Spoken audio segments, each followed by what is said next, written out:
Welcome to your Sunday Shuffle. Like always, these are general collective readings, not one-to-one private, which is to say they may not resonate. So take what resonates, leave what does not. And if there's more than one energy on this board today, then reverse those energies as you see fit. I do hope the new year is treating you well. Please feel free to join me for the mid-month check-in on January, where I'm going to go over some of the channel changes that I'm excited about, and I hope you are too. What's going on, please, for Pisces? Show me, Pisces. What's going on, please, for that Piscean energy? Show me, Pisces.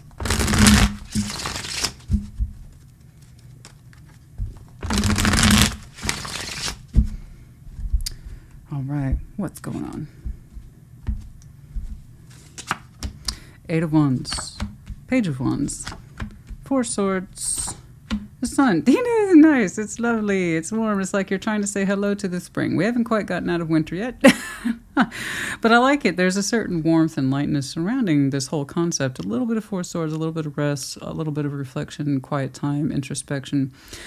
But you're learning something here via communication with something or somebody, and it's putting you into a state of reflection and rest, and it feels good with the sun. It's like you're waking up. It's like having a really good stretch after being all cramped and tight, and it just, no, that's what it feels like. It's, gosh, I don't know. It feels good. It's not huge. It's not by leaps and bounds, but it's enough to make a difference for you energetically to feel warm and, like I said, like you're waking up, but also resting. So I know whatever this is helps you. It feels good. It does. Let's talk about it. Let's see what's going on. Show me this Eight of Wands, please. Show me this Eight of Wands.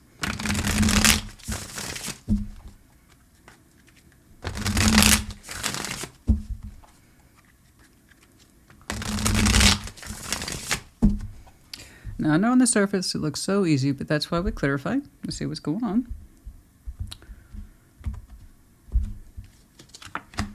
The Knight of Cups, the Hierophant, Three of Pentacles. Somebody has really committed to opening up, and I mean that in the literal. Somebody has committed, Hierophant, to opening up about communication.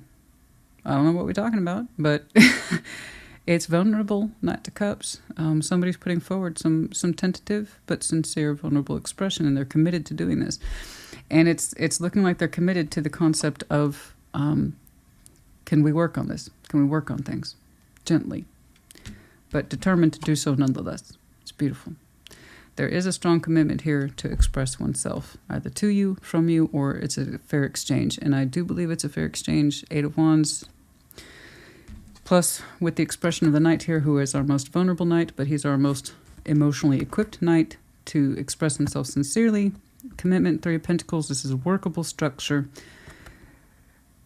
We're really committed to working on something with somebody somewhere. And it feels good. It feels good to have this exchange.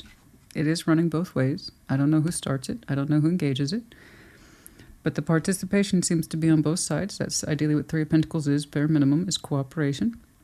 And it's taking somebody committed to being opening up to help generate this activity. So I'm guessing it's commitment on both sides to tentatively, not too much, don't go crazy with it, but put down enough emotional expression to understand that you two can take this conversation and the structure around it seriously. Okay? In other words, it serves a purpose. But it's tentative. It's not too much. Okay? It's just about right. It's just about right. Let's take a look at that Page of Wands. What's going on? Show me that Page of Wands, please. Show me that Page of Wands. Show me that Page of Wands, please. Show me that Page of Wands. That seems to be coming in relatively soon, possibly no later than spring. See that Page of Wands, please. Eight of Pentacles, Ace of Wands, Two of Swords. You're saying you don't know the conclusion of it, but the more you participate in it, the better it feels. Like you're saying it's not a bad idea. The more I engage in this, the more they engage in it, I can take it more seriously. I can trust it a little more. I can open up towards it a little more. So we had some confusion about what's the point of this. Two of Swords. We don't have a full, clear scope of what the efforts of all this is going to be. You just know that the more you keep yourself open towards it, the better it feels. There is active. We went from a 3 to an 8 of Pentacles. And the Ace of Wands here, we are genuinely excited to put ourselves into this, but not too much. That seems to be an important factor to what this is. The idea is it has to be just about right for the both of you, but it has to be realistic and well meant by the both of you to sustain it and to have kept it going into a more profitable state. In other words, you both benefit from this connection in some way, either through communication, hope, inspiration, okay, shaping one's thoughts and feelings, but in a way that's positive. That's what I mean by profitable. I don't know that it's necessarily work-oriented. It could be. But the more you keep yourself open towards it, like I said, the more hope you have for it. Not all questions are answered just yet. And I do think that there's some lingering trust behind this in terms of learning to trust it more and more you put yourself into it. But for the most part, it seems to be on a decent course. Okay? There's some really good, positive, solid being the key word here, energy being put into this by two people. And I don't know what the outcome is, neither do you. I don't know, let's keep going. Perhaps we shall see. Let's see that Four of Swords, please. Overall, you seem to be grounded. You seem to have several things going on. I want to know if that communication is coming from you or someone else. I shouldn't care about things like that, but I'm just curious. I mean, communication typically goes both ways, and sometimes I can absolutely see it being directed by one person. But I can't in this instance. It's literally the idea behind it is that there's no point in talking unless we can both cooperate about cooperation. So I just know that two people are involved and it's happening, so I just don't know who it's originating with. Somebody had to set it into motion. But I suppose it's the output that counts, yeah? Well, that's true. That's true. That's just me being nosy. You know me. Or you ought to by now. We can be a little nosy around here. A little bit. Let's see that Four of Swords. Let's see that Four of Swords, please. It helps put parts of you to rest. In terms of healing, giving you something to think about, something to work with, private time, reflection time. It can be very soothing, whatever this is. It's like you two are trying to fill in gaps, work around each other, work with each other. All right, let's take a look at this Four of Swords. Page of Cups, the Knight of Wands, the Six of Cups. Oh my God, stop. Gee. It stands to, when we reflect upon this, the Four of Swords, it's like you're starting to unfold in this connection. The both of you are in a way that says it's making sense to the both of us. And I mean, I didn't see the Lovers, though. I didn't see the Lovers. I almost said the Lovers, but I saw a very distinct. So I watch a lot of YouTube, and that's fine with me. It's my preference over to say traditional TV. I know I saw this once on a thumbnail, somebody's music compilation, and it's called something like You Meet an Old Lover and All the Feelings Come Rushing Back. I think it's called, and it's just a large music compilation of whatever the theme is. And for that one, it's the lovers reconnecting. So I don't know if it's all that, but there is a soul bond here in terms of that precious connectivity. And as you linger in it in terms of thought and what you're learning from it or what you have learned from it, and as you two to learn and cooperate and learn to work around each other, with each other again, certain feelings are rushing back to you. And quietly. It feels good, first and foremost. That's rushing back to you with the Knight of Wands. Six of Cups itself, the connection in of itself, and the sweetness of it and the softness of it. Once you take it out of its kind of cooperative state and you reflect upon it privately, the feelings and the memories come washing back in. But it's all done in a very gentle way with the Page of Cups. So I can see your heart really relaxing this connection in your private time and reflection. And there's a pleasant sort of, I'm glad I did this, energy in you, radiating from inside out. It puts many parts of your heart at rest in a good way. It's cooperating with you, and it is bringing back old feelings, but one that temper you, one that make you feel good.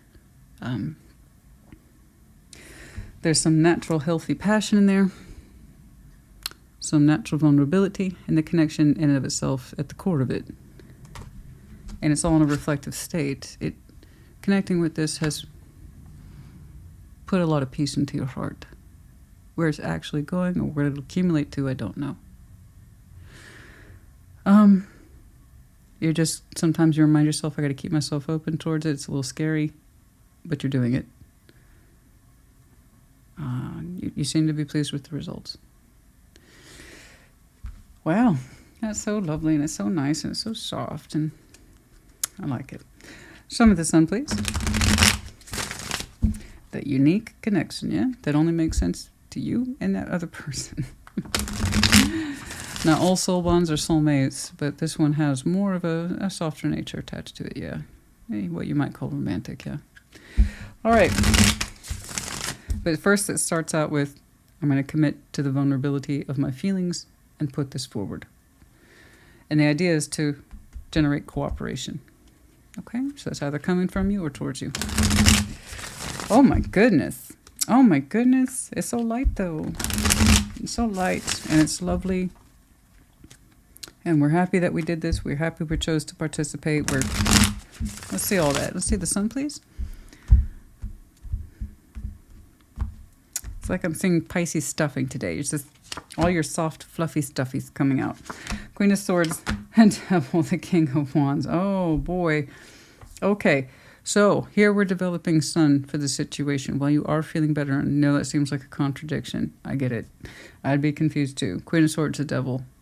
We're learning to not trust our mind towards the sun, but what we feel. Ooh. So I did see a little bit of that apprehension over here about trust. Remember when I touched on that? Two of Swords. You don't know exactly what this is leading up to, what purpose it may or may not serve if you continue to build in this. Okay?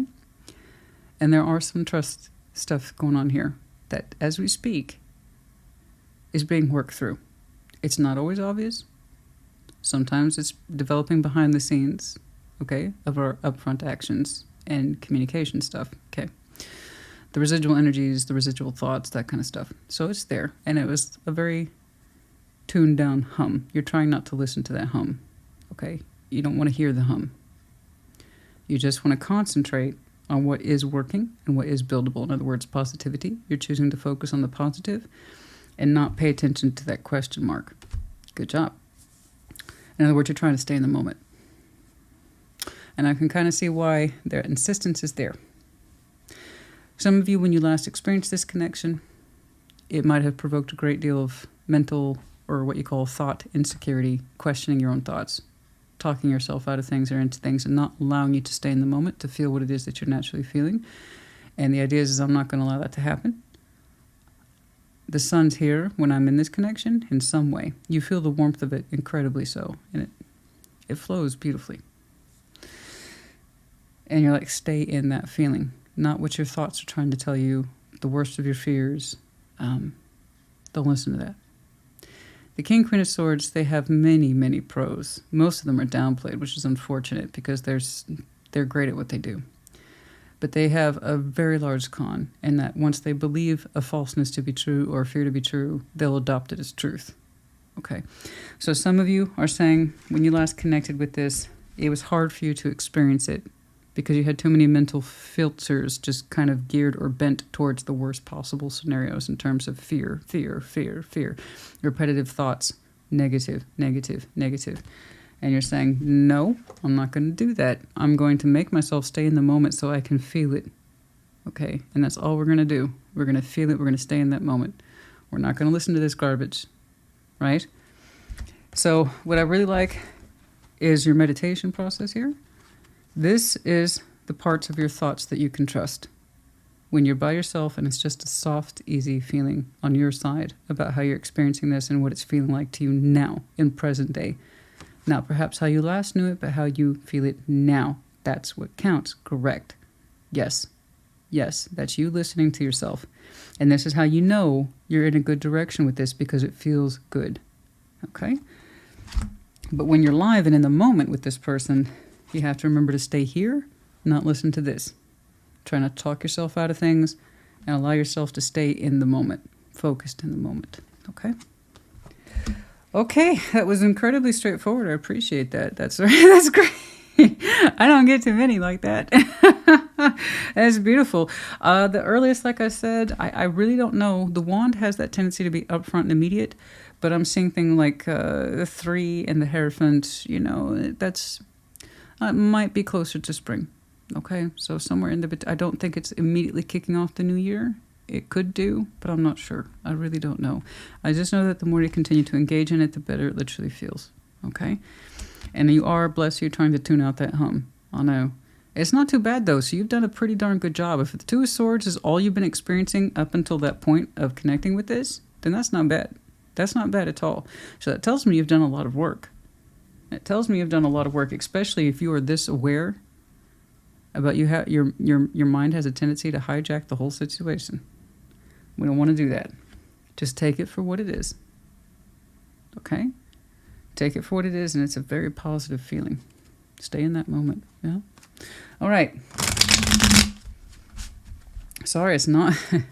I just like the flow of it. I like the presence of it. It feels beautiful. It feels natural. That's the way it should be. See, that's what I'm saying. There it is. There's that nasty little... It's right there. Ooh, the bullwhip. I hate this one. I hate it because that's exactly what that is. It's a negative driving force. I couldn't have summarized it better, so it's actually the appropriate card. Number 11, and by the way, 11 for some of you might be a number of significance, but that's exactly what that is. It's negative reinforcement, and it's constant, and we're so afraid we're going to get bit or hurt by that whip. So we allow our thoughts to think and assume the worst, and it's a driving force, and it's a negative driving force. It's a negative reinforcement. Some of your minds work against you, and you know you have a history of this. You know you have a history of listening to that worst side of your mind that would say, this is the worst case scenario, Pisces, and it's going to happen times 1,000. Nuclear fallout is going to happen if you connect with this. And like I said, when you're getting hit with a bullwhip, everything else is just kind of, whatever it is you're enjoying or experiencing, that's just going to fall away. So you're trying not to listen to that. And I can see that hum, bless you, that tells me you've done a lot of work because you're staying in the moment really well with this. And I want you to keep that attitude. I want you to keep that energy going. And you do too. The warmth of it is real. I mean, it's positive. It's highly positive. Oh. I don't know why that just made me do that. I don't know why that just made me do it. I just want to be, because things hit me in certain ways and I can't always explain it. That's what my intuitive process is. I don't know why that hit me in such a way. It's so sweet. Oh, the mature man, number 5. Okay, so some of you, you or whoever this is might represent that middle, kind of, well, obviously not fresh off the block. We're talking someone who's in the 40s and up. Someone who has the maturity to know the difference. You've been there, you've done that, you've seen some things, right? But even an experience to the mature men will tell you, you still have to allow yourself to be open up to experiences, be they repair jobs or waving the white flag jobs or can we try this out, see if it works, right? Still open to exploring as he sits by the globe. You know, that's the benefit of wisdom and age, is knowing when you can go back and readdress something. And now this one's interesting. This one is the lilies, number 30. Lilies might be important to some of you for some reason in terms of symbology, the number 30. But this one, in this deck, this is Lenormand, by the way, classic in tarot. The lilies and Lenormand, I know you're just like, oh, there's death. No, not in Lenormand. It represents something very different. It represents very high levels of attractive beauty that are virtually unobtainable. I know it sounds bizarre. The idea is that the lilies visually are highly visually engaging. They have a unique design and essentially they look sexual. They do. Let's just say it for what it is. That's the whole point of the image. Lilies look sexual, both the components of the female and the male sexual parts. And this is where we have that sense of divine union in terms of emotional fluidity between ourselves and that which we desire. Here's the thing. It's hard to acquire that divine match, that divine feeling. Not just anybody can grasp it. So a lot of people will view with a great deal of desire and pleasure, but they understand not just anyone can grasp it. You have to know that you want it to try to acquire it. So we have here high levels of beauty. Something's visually beautiful, and not just anybody can acquire it. We know this. You know, it's not just for anyone to grasp. It's for someone who knows absolutely that it's a perfect fit. Just because anybody can desire that. That doesn't mean anyone can get it. Something about this mature man knows that this is a fit. Okay? Again, the benefits of wisdom and age. When you're old enough to know, okay, that's for me. I know it is. And it calls to me. It might call to other people, but I know that those lilies aren't going to fit that other person. They fit me. It's something like that. It has a little bit of possessiveness to it, but again, it's that wisdom and insight that comes with understanding something's for you, right? It's beautiful. I don't know why it made me go, oh, and that reminds me, by the way, 5 and 5, the Hierophant, and the wisdom of age, 5 and 5. So some of you might have some very strong Taurus in your chart. Could be connecting to Taurus. Before I forget.